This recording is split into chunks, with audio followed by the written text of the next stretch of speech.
We're going to continue looking at 6.3. Okay, so this is the third part where we do the multi-step transformations.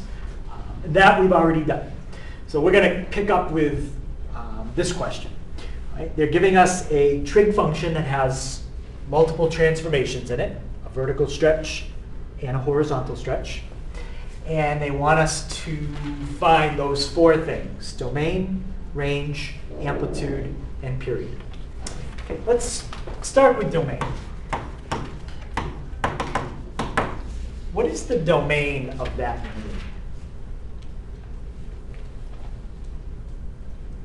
4 sine 3x. All real numbers. All real numbers. Every sine and cosine function has a domain of all real numbers because they are a continuous wave, no matter how you stretch, compress, or shift it. So domain is all real numbers. So not a lot to think about there. Next, let's do the amplitude. What is there's a few numbers there, but there's one specific number we have to focus on when we're finding amplitude. It's not the 3. So it's the 4. What do you have to do with the 4 to find the amplitude? Even if it doesn't make a difference this time, you should always remember to do this. Multiply the x or the y values by 4. So we're not graphing it. It's just think of, what did I say yesterday? To find the amplitude, you do this. Absolute value. Absolute value of the number in front. Okay? So the absolute value of 4, which in this case is 4. Okay, so the amplitude is 4. Let's do the period. So we have a formula for that, and this time you need to know which number you're focusing on. What's the number here that affects the period? The 3. Now the 3 is not the period. It affects it. What's the formula to find the new period? 2 pi over b, and in this case b is 3. Okay, so that's our period. And now the range.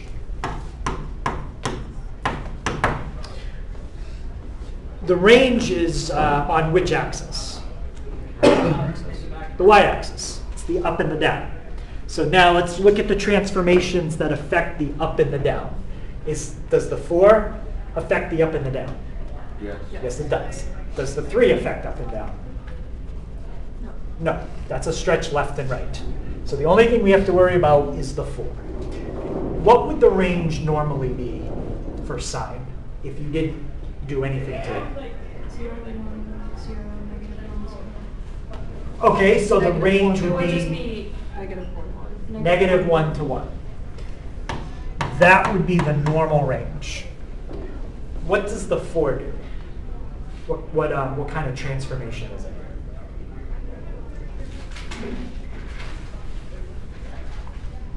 Vertical stretch.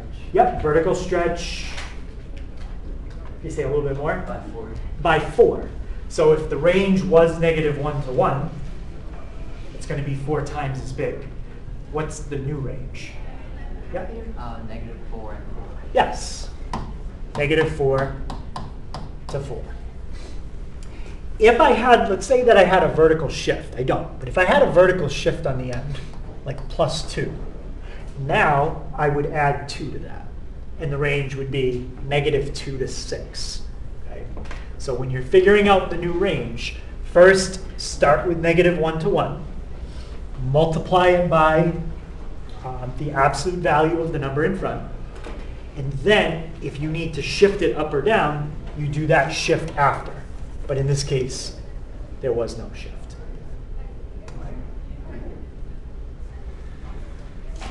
So let's just try one with range. Let's do 2 cosine x plus 3. Just want the range. What is the range normally for cosine? -1 to 1. Okay, normally it would be -1 to 1. But what's the first thing that you're doing to that range? in those transformations. Multiplying it by 2, so that's going to double it. So it would become what? -2 to 2. It would become -2 to 2. And what's the last thing you're doing to that range?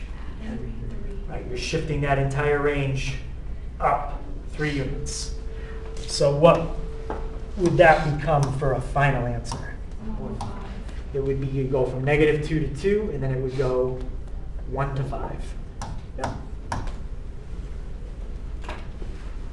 You don't ever have to worry about that kind of thinking with domain, because domain is always all real numbers. So you don't even have to think like that. But with range, you do. Okay, you got to kind of break it down into steps and figure it out.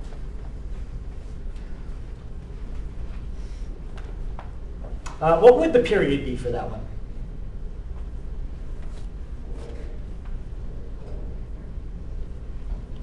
Pi? Yeah, it would be 2 pi. There is no change in the period.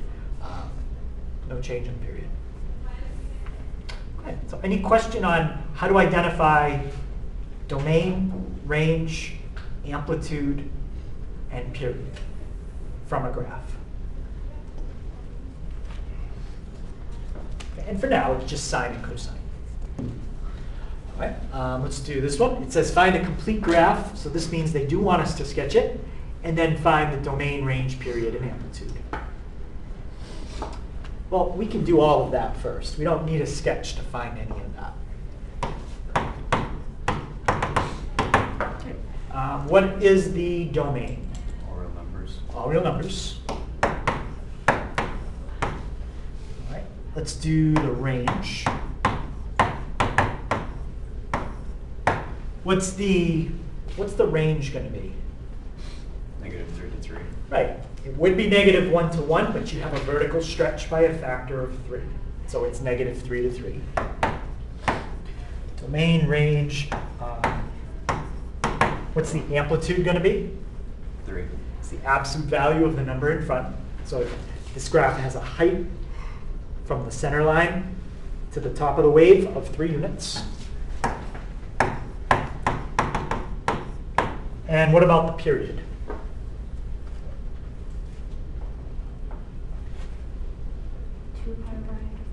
2 pi over 1, so that's just 2 pi. it's just 2 pi. There's no period change. Okay. So now let's sketch a graph of that. Okay, so graph up. So I'm going to put in 3 sine x minus 1. Okay. And I am going to do it in radians. You can type it in first and change the mode after, but because we said the period was 2 pi, we didn't say it was 360 degrees, let's do radians. So 3 sine x minus 1. Okay, so first thing I'm going to do is go to mode, and because I'm graphing, I said my period in radians, let's graph it in radians. And let's say I wanted to graph 1 cycle. How long is 1 cycle of this graph? 2 pi.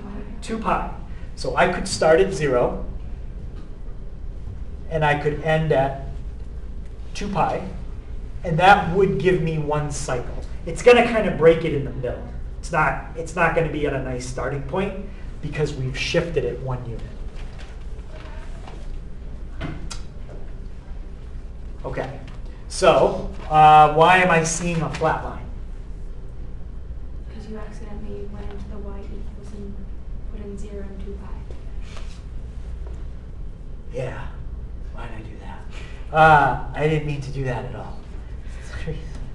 So leave that there. Go to your window. The window's also really big. Yeah, the window here, we don't want that at all. We want 0 to 2 pi. And now you'll get a good picture. Okay, you are going to see 1 cycle. So it's going to end exactly at the same height that it started at. Okay, right about there. So that is 1 cycle, kind of in the middle. But what if I wanted to see 2 cycles? How big of a window would I need? Yep. 4 pi. I would need a window of 4 pi. There's a lot of ways you can get a window of 4 pi. You could do -2 pi to +2 pi. That's 4. You could do 0 to 4 pi. You could do 10 pi to 14 pi. And any of those things I just said, as long as it has a difference of 4 pi, you'll see exactly 2 cycles. Okay, so you see one, and then you should see another one stopping right about there. Okay, so that's 2 cycles. When they ask for a complete graph, I would say if you showed 2 cycles, that's pretty good. There's no set rule on that. If you showed 3 cycles, that'd be okay too. But I would say 2 cycles.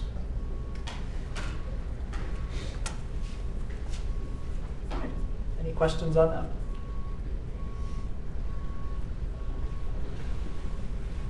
Okay. So let's look at how we can solve some kind of basic trig equations using the calculator. So we're going to take the approach where we use a graph for now, but eventually we're going to get away from using a graph. So let's start with this first one. Sine of x equals 0.4. Okay, and I want to solve for x. What does sine of x look like when you draw it? A wavelet. Yeah, it looks like a wave. Okay, so sine of x is going to look something like this. It just keeps going. What does 0.4 look like?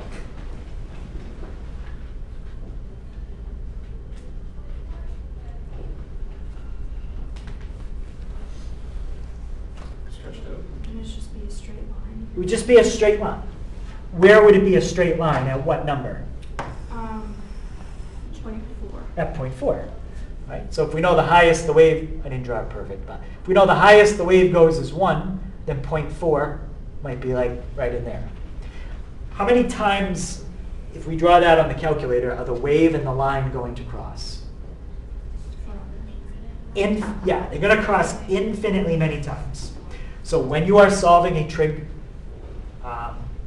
equation, there's 2 ways to solve it. One, you're either finding solutions in a certain section, or you're going to represent every solution in a more generic way. This one is about finding all the solutions just in a given section. Right? So all you're going to do is zoom in to like that section, and you're going to focus on that part, and that's it. Okay. What's the window that they want us to zoom into? 0 and 2 pi. 0 to 2 pi. So when we solve this one, if the graph crosses, which it does, beyond 2 pi, they don't care about that. Right? Just between 0 and 2 pi, where do these graphs cross each other? That's how we're going to solve it for now. All right, so what would I have to put in y1? Sine of x. Sine of x. And y2? 0.4. 0.4. Okay, I'm in radians. I already set it to 0 to 2 pi. So we're going to see exactly 1 cycle. There's our line. And how many times does it look like they cross in that section? Twice. Yeah, they cross twice. So we're going to do second, calc, intersect. And why am I moving my cursor closer to that? So it registers that intersect. Right, because there's 2. So when I start to hit enter, I want to be closer to one of them, so I get the one that I want. Okay, so one of the answers is 0.412. So we'll call that x1. And the second answer, well, I can tell you, without even finding the intersect, I can tell you what the second answer is going to be. It's going to be this. Let's see if it comes out to 2.72 or 2.73. Let's check it. So let's go go to graph, second calc, intersect. And remember, we're checking to see if it's about 2.73.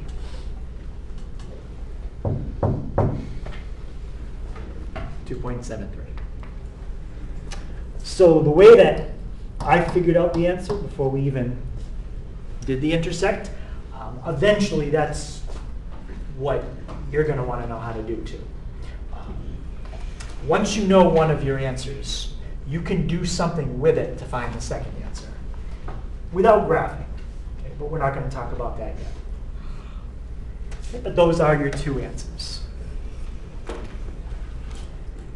Any questions how we got down? Don't worry about what I did to get it that way. I just mean that way. Any questions on that? Okay. Let's try another one. Okay, so again, another problem where they're asking us to solve.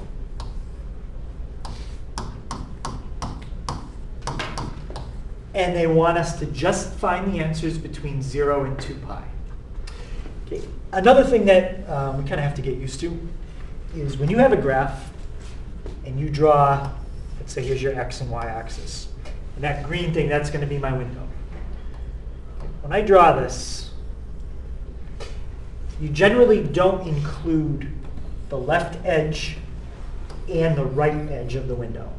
Okay? You only include one or the other when you're doing a full cycle. The reason is this point that's right on the edge of the left part of the window is exactly the same as this point. Including both these points is like a repeat. The beginning of this cycle is really the same as the end of that cycle, which is the beginning of the next cycle. So when you see your interval, one of them is usually going to include one edge of the window. The other one is not going to include it. Any question on that? Okay. And that's just because we don't want to include the same thing twice. If you include it here, you don't need to include it there. It's the same thing. All right. So what would I put in y1 this time?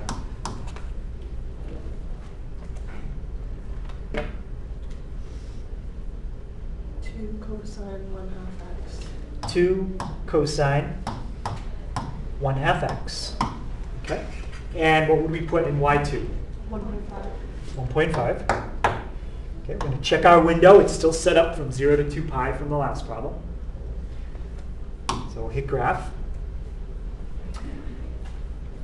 We're going to get our picture that they want us to look at. We've got our line. And how many times do they cross here?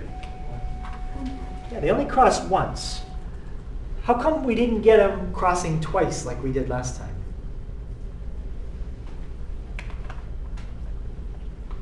What did we do to the trig function we typed in that's going to cause it to do what just happened there? The period. Yeah, we changed the period. We stretched it by a factor of 2. That means if you look in the same window, you're going to see less of the graph because you stretched it out. That's why it's only crossing one time. So second calc intersect. This time we can just hit enter 3 times because there's only one spot, and it's 1.445.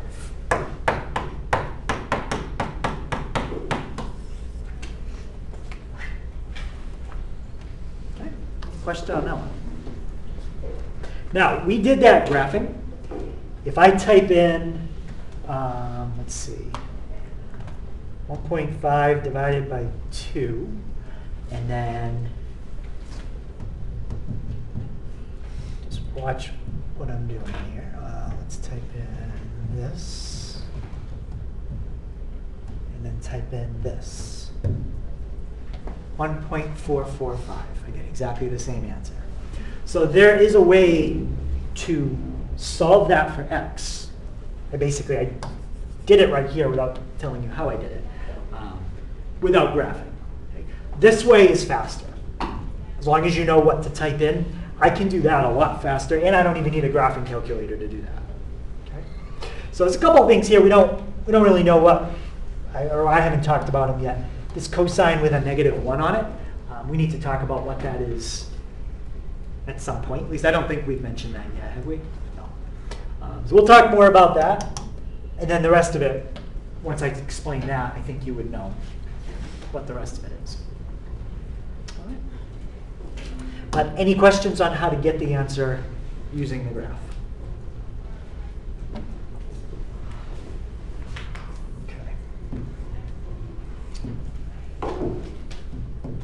Let's try this one.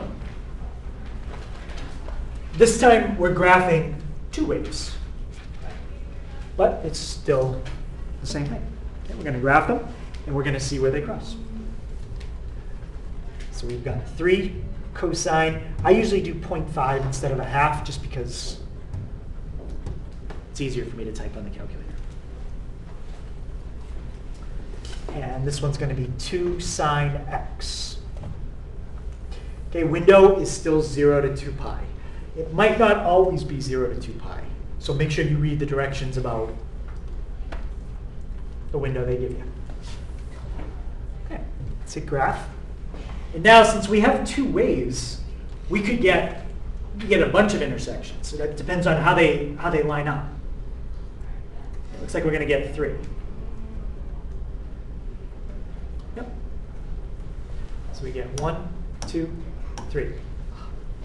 Any question why there's 3? My graph takes 80 years to load. Yeah, sometimes it takes a little while to graph them. And now we're going to do second calc. Does it matter where I put my cursor? Yes. So what I would do first is go over to the left. And that's our first answer. Remember, you're solving for x, so that's what you want, not the y. Solving for x. Okay. Do it again, but move your cursor more towards the middle. And there's the one in the middle. Just put that right. Actually, I can put that right there. So there's that one.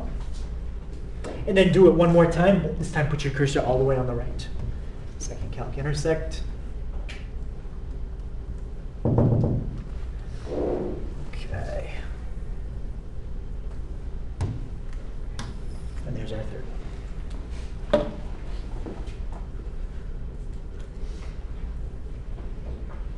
right. Any question on how I got those 3?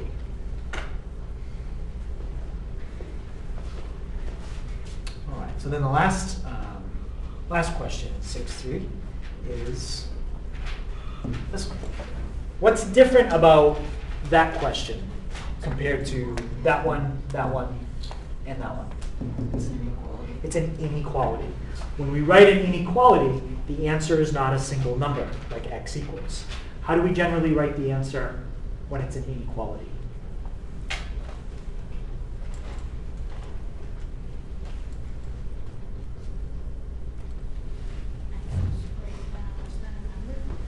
Yeah, so it's it's going to have an interval, right? Whether it's an unbounded or a bounded interval, we don't know, but it's going to be written as an interval, brackets and parentheses.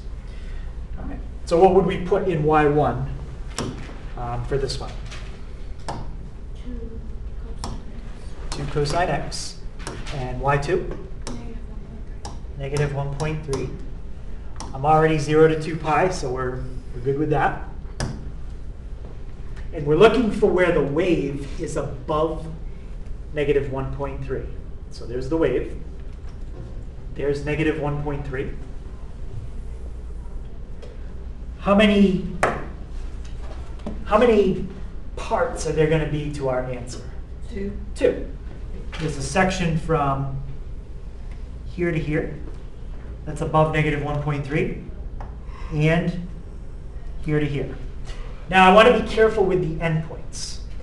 Can I include the left endpoint of interval 1? Yes, I can. Because this says I can go right up to the edge of the screen. So I can include it. Can I include the right endpoint of interval 1? No. It says that the wave needs to be above negative 1.3, not equal to it. So we cannot include that. Can I include the left endpoint of interval 2? No, for the same reason. It has to be above that, so that's going to be an open parenthesis. Can I include the right edge of interval 2?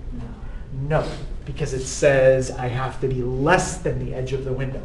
If you include the right edge of interval 2, that's the same as the left of interval 1. They're the same thing, so you don't want to include it twice.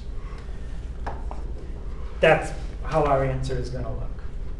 Okay. What symbol do we use for closed circle when we write an interval? Bracket. And then open circle, parenthesis. So there's interval 1. That'll be 2. And what do we have to put between them? U, because that means or.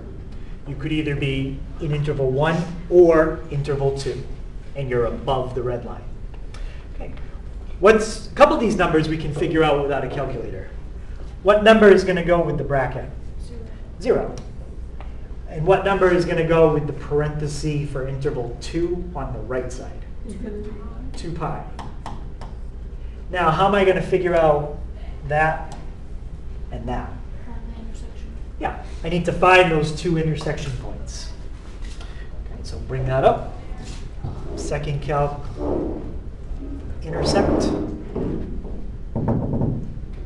Okay, so we get 2.28.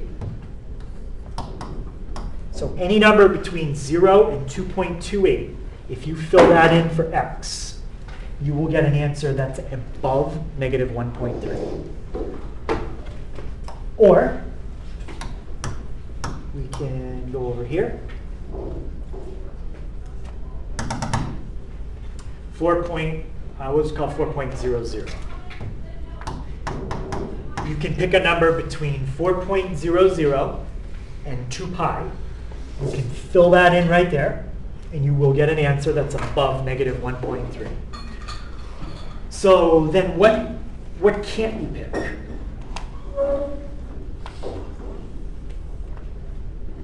Anything from 2.28 to 4. Right, you cannot plug in anything between 2.28 and 4 because you will get an answer below negative 1.3.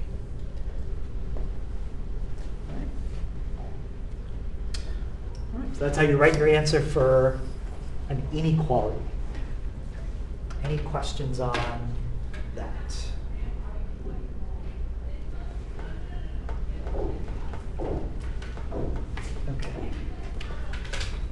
Okay, so this will be the part of the homework from 6.3 part 3. So it's 2 through 4, 7 through 9, that's all. And then the rest of them are just individual problems. 16, 23, 29, 31, 36, and 39. All right, so this will be our last section for the week. So with the half hour we have left today and then time tomorrow, our goal is to try to get this section done. We don't go into as much depth with the other graphs. Okay, sine and cosine, we went through very slow. We spent 2.5 days on them. Tangent and secant, cosecant, and cotangent, we just kind of touch on a little bit, but we don't go into as much detail. So let's use what we know about sine and cosine to figure out what the graph of tangent would look like. Okay. So we have to think for a second about when we did the unit circle. Okay, that was section 6.2, the section before the one we just did. Does anybody remember when we did the unit circle, what letter was sine equal to?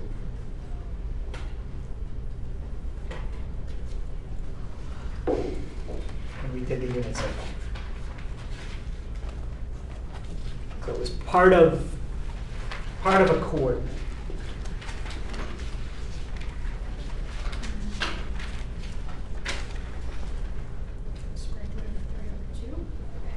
Well, it's not a specific number. It's part of, like, if you want to do unit circle trig, you find the coordinate of your angle, and then it's a certain part of the coordinate. Yeah? I think it's y. Yeah, sine was the y value of the coordinate. What was cosine? The x. The x. And what was tangent? Y over x. It was y over x. Now, what did we just say y is? Sine. Sine. And what did we just say x is? Cosine. So what does that mean tangent really is? Sine divided by cosine. Right. The graph of the tangent is the sine divided by the cosine.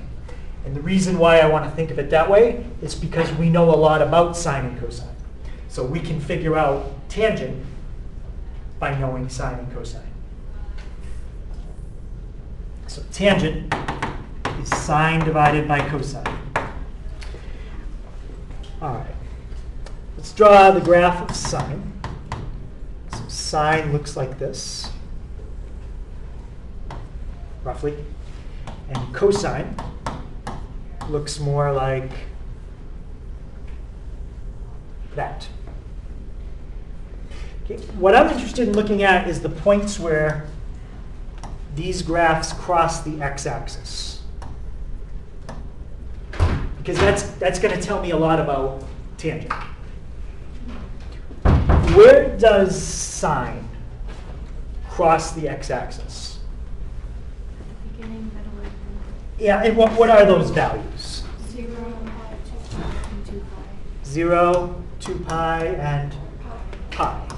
Okay. Where does cosine cross the Pi x-axis? over 2 and 3 pi over 2. And 3 pi over 2. Yep. So everybody agrees that those graphs cross the x-axis. So there is a point where they are 0, where they cross the x-axis. Okay.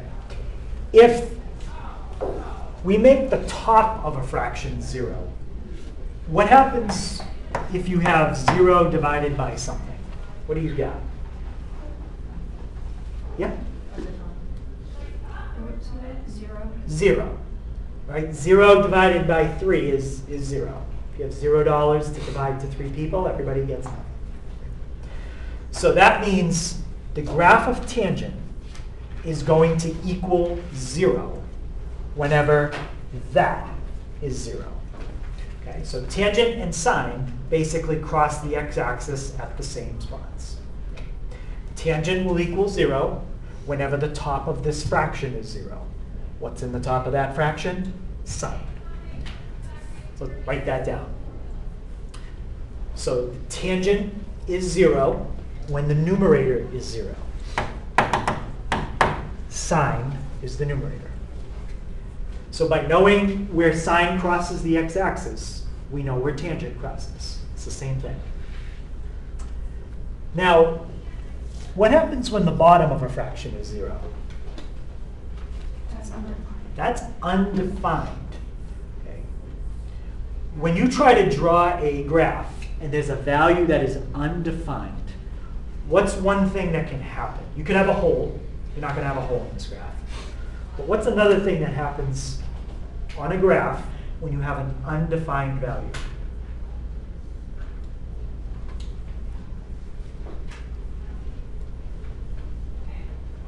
Yeah? Isn't just not there? Well, right. It's not on the graph because it's undefined. But what's one thing that can happen as you try to get close to that point? And we've done a lot of this, like on the calculator, and we use the table. Yeah. We can have an asymptote. Yes, and that's what's going to happen here. Tangent is going to have vertical asymptotes. It would have a vertical asymptote whenever you try to divide by 0. What function is in the bottom of that fraction? Cosine. So whenever the cosine is 0, you are going to get vertical asymptotes. Okay? And I can show you that. Because if I put in the graph of tangent, just type it in, go to my table, and if I try to type in pi over 2, it says, oh, it's like, that's not right. If I try to type in pi over 2, what does it say? Error. It says error. If I try to type in 3 pi over 2, it says error again. That's because I'm trying to let the bottom be 0, and I can't do that. Right? If I type in any of these numbers in the top, those should be when the graph of tangent is 0. Let's try one of them. 0, pi, 2 pi. So that's where it's 0.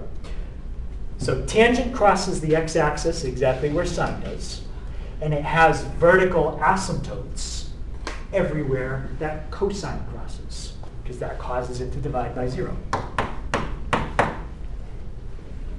So because we have vertical asymptotes, when you draw a tangent, that means the graph is not connected. When you draw a tangent, you have to lift your pencil every time there's a vertical asymptote, put it back down, and draw it again. Okay, it is going to be a pattern. Okay, it's going to be a repeating pattern. So once you know what one section looks like, every section looks exactly the same.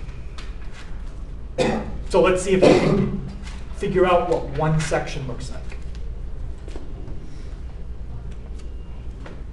Okay, so what I've done is I've copied down the asymptotes to the other page. These are the asymptotes. And they keep repeating. 1 pi over 2, 3 pi over 2, 5 pi over 2, 7 pi over 2, 9 pi over 2. Everywhere that it crosses the x-axis, I just stopped. So let's sketch those asymptotes. Okay, we've got one at pi over 2. We've got one at 3 pi over 2. We've got one at, I could do 5 pi over 2. I could keep going as many asymptotes as I want to draw. Because 5 pi over 2 would be the next number here, where it's going to cross the axis again. All right, and now the zeros are going to be everywhere that sine crosses the axis. So you're going to get a 0 here. I'm not going to draw that one because I didn't focus on that section. But I'll do this one because it's between the asymptotes. And I'll do that one. So it's going to go right through those dots. Now I want to see what happens as I get close to the asymptotes. Let's call this section 1. Let's call that section 2.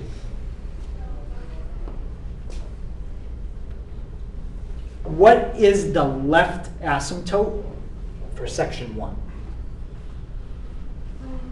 Pi over 2. So I want to plug in a number extremely close to pi over 2 into my table and see what happens. To be in section 1, would I want to go a little bigger than pi over 2 or a little smaller? Bigger. If you go smaller, you'd be in like, we could call this section 0 over here. Okay. So we're going to go just a little bit bigger than pi over 2. The way you can do that is just do pi over 2 plus 0.001. Just going to make it a little bit bigger than pi over 2. And just to make sure it does order of operations right, I'm going to type it in like that. So as I get very close to that left asymptote in section 1, what's happening to my y value? It's going down. Okay, so I am way down there. Okay. Now looking at section 1, what's the right asymptote? 3 pi over 2, and I want to get really close to that, but I want to stay in section 1. So would I want to be a little smaller than 3 pi over 2 or a little bigger? Small. A little smaller. So let's do 3 pi over 2, and then let's just be a little bit smaller. We're at 1,000. So what's happening as I get close to the right asymptote? You're going up. I'm going up. Okay, way up here. So we need to connect those 3 dots, and they're going to connect in kind of a curve. Right, so what I want to do is zoom out so it's a little easier for me to draw. We have to stay very close to that, but then we have to start to curve, because we're going to go through that one in the middle, and then we're going to have to curve again as we get closer and closer to that asymptote. that's what the graph of tangent looks like. It's this, well, I'll just draw it by hand again. It's this section repeated over and over. That's what tangent looks like. And if I hit graph, well, I broke a cycle in half. So you're only seeing half a cycle, but there's a full cycle. Okay. That's technically a picture of two cycles. That's a half, and a whole.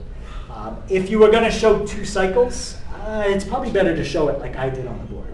Two pieces like that are fully like connected like that. This is showing two cycles as three pieces. It's not the best way to show it. All right. So any question on what the graph looks like? All right. Now, the important thing to understand is how many asymptotes are there per cycle. Okay. It's kind of like if you're at in the auditorium and you have armrests on each side of you. Think of the asymptotes as armrests. You can't say that each armrest belongs to each person. That doesn't work. The asymptote can only belong to one cycle or the other cycle. So it doesn't matter what cycle you think it's part of.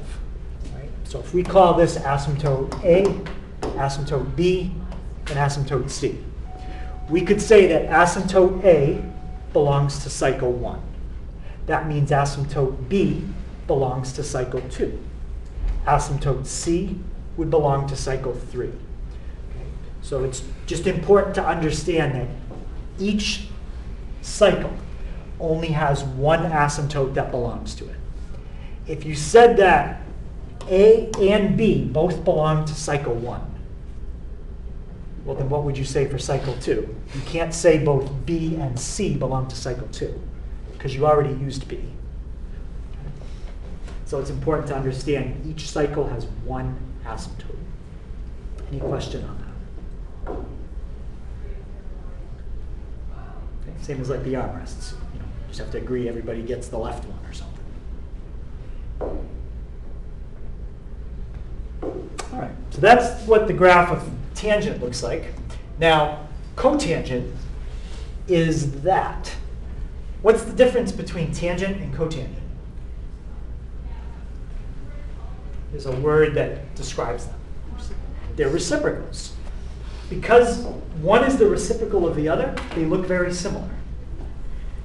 The difference is going to be all the asymptotes and the zeros are going to switch places.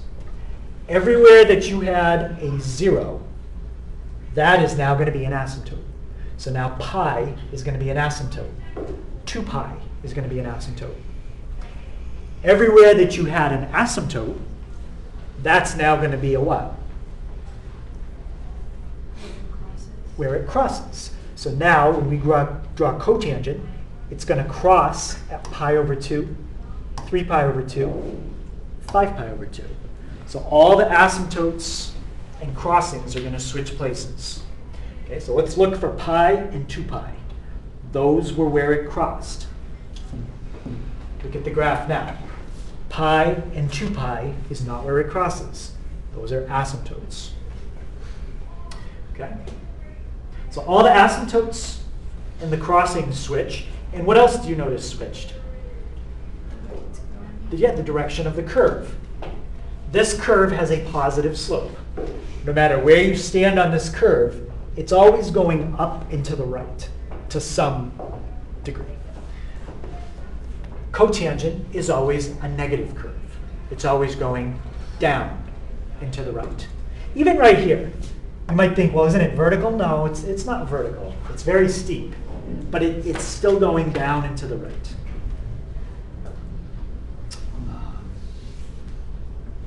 Other than that, that's really the only difference between tangent and cotangent.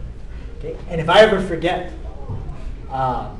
which one curves up to the right and which one curves down to the right, I just graph it.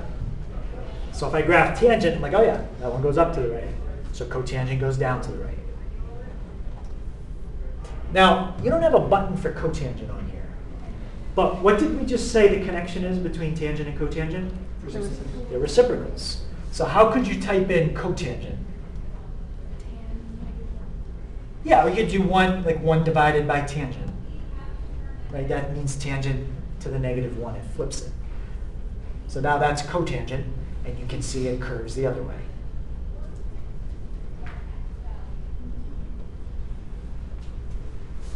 Okay, it curves down to the right. Same deal with the asymptotes. If this is asymptote A, B, C, and D, and we call this section 1, 2, 3. You have to decide which asymptote would belong to which cycle. You can't say that B and C both belong to 2.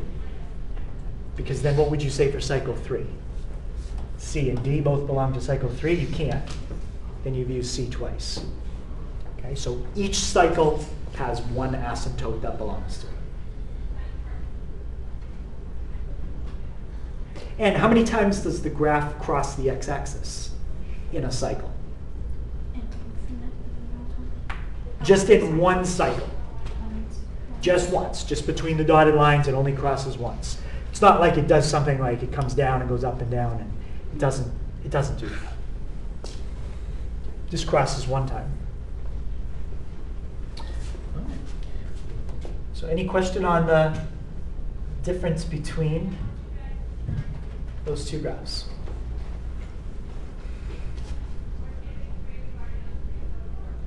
Okay. So now we'll get a few questions with tangent and cotangent. I think we'll save secant and cosecant. That'll be perfect for tomorrow. All right. So everybody understands that between those two dotted lines, that is one cycle. Right? Okay, that's one cycle. So look at, let's say asymptote, I thought I labeled these with letters. Oh, I did, A, B, C, D. Look at asymptote C and look at asymptote D. Or look at any two you want, it doesn't matter. Asymptote C is at what? Pi. Asymptote C is at pi. Where's the next asymptote? 2 pi. I didn't draw the sketch. I can put that in if you want to see it. Yeah. What is the distance between asymptote C and asymptote D? Pi. That is the length of a cycle of tangent. Tangent has a naturally shorter cycle than sine and cosine. The distance between the two asymptotes is pi. Tangent and cotangent are the only two trig functions that we study that don't have a period of 2 pi. Sine, cosine, secant, and cosecant all have a period of 2 pi. Tangent and cotangent are like the odd ones. They don't.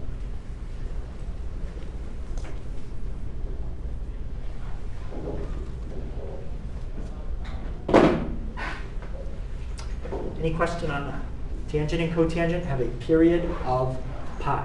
Can you stretch or compress it? Absolutely. Just like we stretched and compressed everything else. But if you don't, it has a period of pi. So what would that mean if I did, what's pi the same as in degrees first? 90. Or wait, no, 180. 180. So let's try this.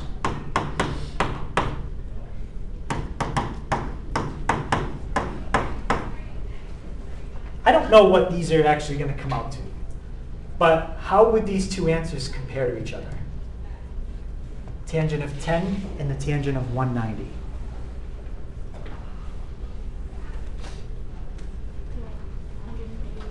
They're exactly 180 degrees apart. They're just in different cycles. So what does that mean about their answers? They're exactly the same. If you put your calculator in, I'm doing degrees now, so let me put it in degrees. Type in the tangent of 10.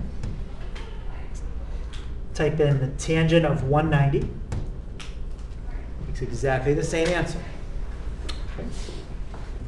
It's kind of like looking at the height of this point here and the height of that point there.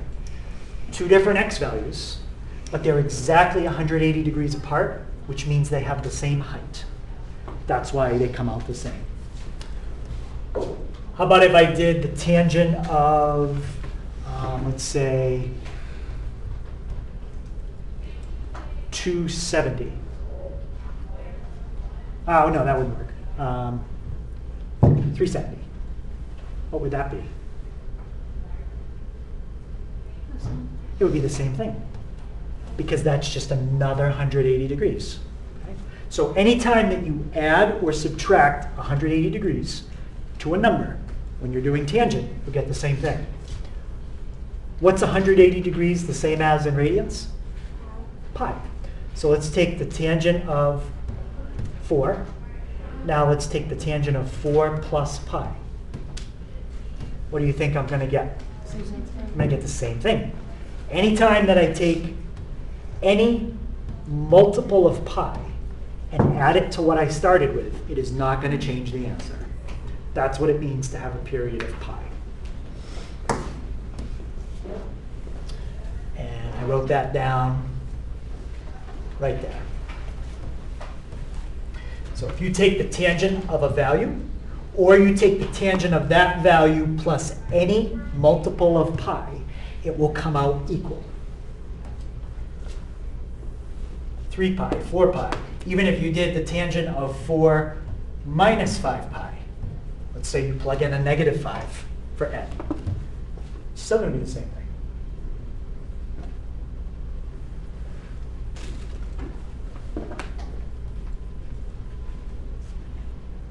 And the same thing works for cotangent. You can take the cotangent of a value, or you can take the cotangent of that value plus any multiple of pi, and you will get the same thing.